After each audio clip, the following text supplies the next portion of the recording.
Good morning, good afternoon, good evening, Earthlings. Hope you're all having a good day. We still have this storm which has been going on for the last week, so my roof on the boat has come to a grinding halt, and so have I. We've just been tucked up in the house, basically, waiting and waiting. Today is supposedly the last of it, and then hopefully back on the boat tomorrow. Right, I wanted to talk a lot about PR and actually 8 very short years, which are relevant because the royal family are human beings. They are born, they live, and then they die, just like anybody else. And that's why certain laws, such as Regency Act, have been created because it's a hereditary system, as we all know. When one monarch dies, then the heir takes the throne. And the theory is there is never no monarch, because there's always presumably somebody. So they're looking for all eventualities. And my interest in the PR is that as there's the Harry and Meghan situation, PR sometimes comes directly from source, sometimes comes directly from Harry and Meghan, sometimes comes directly from the palace. It's a method for famous people, institutions, governments, politicians to communicate with us, the public. And it's up to us to discern and decide which parts we agree with, or which parts we believe, more importantly, and which parts we think are just either journalists making some shit up for clickbait or attention, or whether there are little whistleblowers or whispers or and it's really like putting a puzzle together. And I suppose that's why I enjoy it so much, especially on days, weeks like this, when there's not a lot else going on and I can't get on with anything else. Now, the 8 short years that I'm referring to are Prince George, who's 10. And under the Regency Act, anybody who were to take the throne under the age of 18 would have a regent. And at the moment, Harry is the regent if something terrible were to happen. I mean, this is all hypothetical and it's not going to happen. But let's say something happened to Charles, something happened to William. George was under the age of 18. Harry is the regent. Now, as some of you have pointed out, under the Regency Act, they have to reside in the UK. Well, just because Harry has handed back the keys to Frogmore, the UK is a big country with lots of properties, and he could own a private property that nobody knows about. Also, I don't know under the Regency Act if he would, how long they have to have resided in the UK prior to becoming a regent. You know, if, for example, let's say you've got an imaginary king and he's fallen ill and it's pretty obvious he's going to die in the next couple of months. Someone who's in line to be a regent, in order to qualify, could buy or rent or reside, take up their residence in that country, so that then they have all the qualifications. And nobody knows that. However, I have found, I mean, the Regency Act, you can go down a rabbit hole on these things. They're so complicated. It is as if they have tried desperately to think of every eventuality. Because in the future, there will be personalities, you know, nobody knows. When Harry was a little boy, nobody knew what he would be like. Nobody knew what William would grow up like. Nobody knows what any of them will grow up like. But I found this part where it's like if there are a certain category of people, and I think it's something like the Lord Chancellor and the Lord this, and possibly the spouse of a monarch. And there's a combination of people, apparently, who have the power not only to say that a monarch is unfit, you know, because they take drugs or they're mental or there's something wrong with them. There's a reason they should not take office. Not only can they do that to a monarch, they can do that to a regent. So I'm not suggesting Harry's insane or that Harry has ever taken drugs. Oh, wait a minute. Yeah, he did admit that like a million times in his book. So let's say hypothetically, something were to happen, George needed a regent, you know, because that's the law. And Harry rented a house, bought a house, moved to the UK and said, I'm regent. There are people who are qualified who can say, I'm sorry, no. And they can declare them unfit. Then the next person after Harry would be Andrew. And same thing can happen. Oh my God, a storm, and then the sun. Just make good use of that lemon tree. You ever get those kind of storms where it just breaks through, suddenly there's sunshine, we'll probably have a rainbow in a minute. So yeah, the next person would be Andrew. There's also a thing called guardianship, which is different, where when a monarch is a minor, they not only have a regent, they have a guardian, and the guardian would be the mother. And if the mother isn't available or is unfit or has passed away, then the regent becomes the guardian as well. Yeah. So it's all pretty tricky stuff. Now, because this is, there's absolutely nothing going to happen to the Princess of Wales, I'm convinced, or King Charles. It's just that because of these, very unusual, that's just the way things have worked out. They both needed surgery at a very similar time.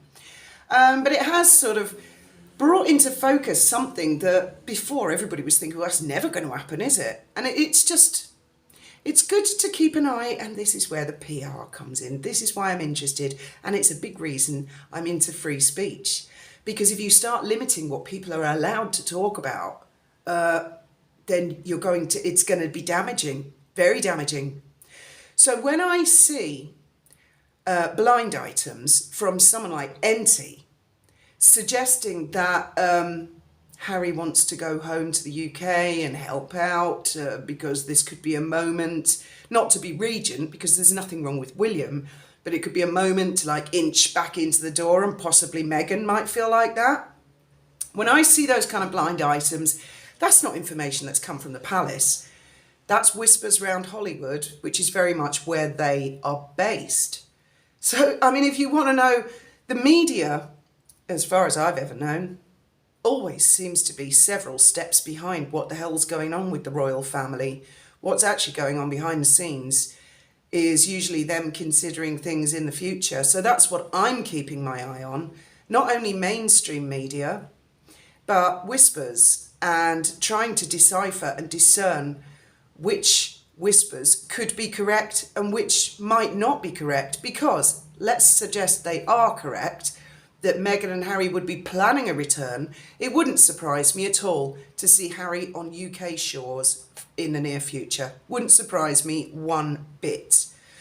Because it might have brought into focus for them that they only have potentially a very, very short window, not to be regent for George, but just a very, very short window to have any chance. And I mean, at the moment, their chance of being working royals again is absolutely, it's in the minus figures. It's not just zero, it's in the minus figures.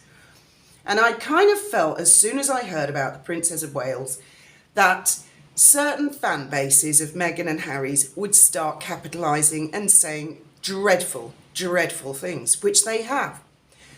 But a silver lining to this cloud is that the mainstream media are now focusing their lens, shall we say, on the behaviour of the Sugars. Finally, this is what it took. And Richard Eden, I think, was the one who tweeted it and got the ball rolling. So God bless Richard Eden for beginning to highlight the treatment that the Princess of Wales, Prince of Wales, Charles, Camilla, the royal family in general, George, Charlotte and Louis have had from these vile, vile Meghan fans for many years, and the death threats and the horrible things that they've been saying. Finally, because when it gets into the mainstream media, there are a lot of people that still only watch legacy media. That's where they pick it up. I mean, I know people, I meet people like our friend Ben in the UK. He doesn't go on the internet, just reads mainstream media and believes it. And that's why, you know, he said all that weirdness, which is like the dead opposite of reality, because he's relying on legacy media. But now legacy media is saying, hey, have a look at these fans, and the focus will become on them and their behaviour, which I've said all along will end up being Meghan's ultimate downfall. Then everybody will begin to know what all of us have been through. So I am keeping my eye on the the whispers that are coming out, I can well imagine, having watched this couple for years, I can well imagine the strategy, the way they're moving. I wouldn't be a bit surprised. And what still astonishes me is that when news reports come out, or even blind items, how people end up looking one way when actually they should be looking the other way. And that's a big part of keeping an open mind and embracing free speech, even if that means allowing sugars to issue death threats and just leaving them there for the world to see, which I do, as you know, on a frequent basis. Stress. I mean, for Charles and Catherine, I think they've been put under tremendous stress. I think they've all been put under stress. A big part of a person's health is happiness. Health, wealth and happiness, you know, that's the expression. And if you have a happy life and you're quite relaxed, chances are you're going to be quite fortunate in the health department. But if you've got someone having a go, it's amazing how fast health can decline. Oh, and there was something else I saw, which I can't find it again now, but it was really weird. It said that a regent has the same powers as a monarch, except they can't change the line of succession. Well, I didn't think a monarch could change the line of succession, but that phrase implies that they can, but I don't think they can. Oh, and as on a final note, I looked up George III, you know, the one who went down as Mad King George. And there's quite a large page on the royal website about him. Quite an impressive chap, actually. I'll put a link in the description.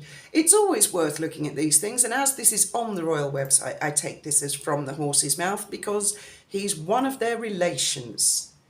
So, I mean, I hope you'll join me in putting the pieces of the puzzle together. I dare say there's going to be strategy on all sides going on, definitely, a lot of strategy.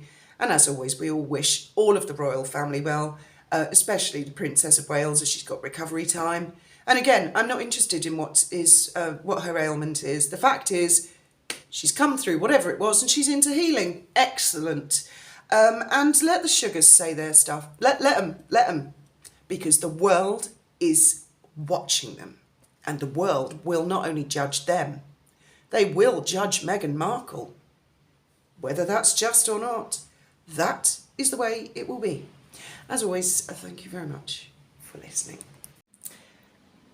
Yes, that is the cat there. And yes, she is alive. I know I won't poke her to prove it. Just quickly, little bit of breaking news. Harry has dropped his lawsuit against, I think it's the Mail on Sunday. He's got so many lawsuits and it's so confusing. The news has just broken.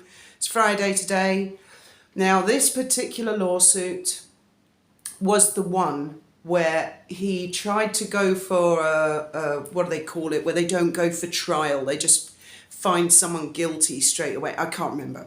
There's just so many lawsuits. This one, he wanted to deny the newspaper a defence, and the judge said no, they have a pretty reasonable defence which they can rely on, and this can go to full trial. Apparently today was the deadline where both sides had to produce documents. I suppose in America that would be called discovery. Don't know what they call it in the UK.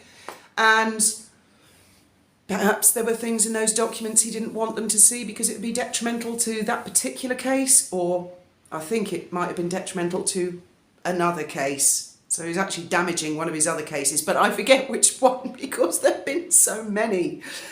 I'll put a link in the description to the Daily Mail article. But I mean, you see what I mean, PR. And the lawsuit was very much, the allegation was that Harry was using a PR machine to deceive the public into thinking that he'd offered to pay for his security when actually he hadn't. And he wanted to sue the newspaper for saying, how dare you suggest that I use PR to deceive the public? Well, I'm going to stick this on the end of my video today, which is very much what I've just been talking about. It's very much what we've all been talking about for a long time, isn't it? And it's not just Harry. You know, there are other actors in the game. Meghan, for one. There will be. And you just have to keep your eyes and ears and mind open all the time. Because you never know. You never know who's trying to hoodwink you, do you? I don't know, maybe I'm turning into an old conspiracy theorist where I'll end up not believing anybody about anything in the end. I don't know. But I mean, boy, That's a bit of a blow, isn't it? That he's had to, and on the same day as being declared a sky god of the astroplane of the universe and the stars in the sky. Wow, not such a winner chicken dinner in court, is he?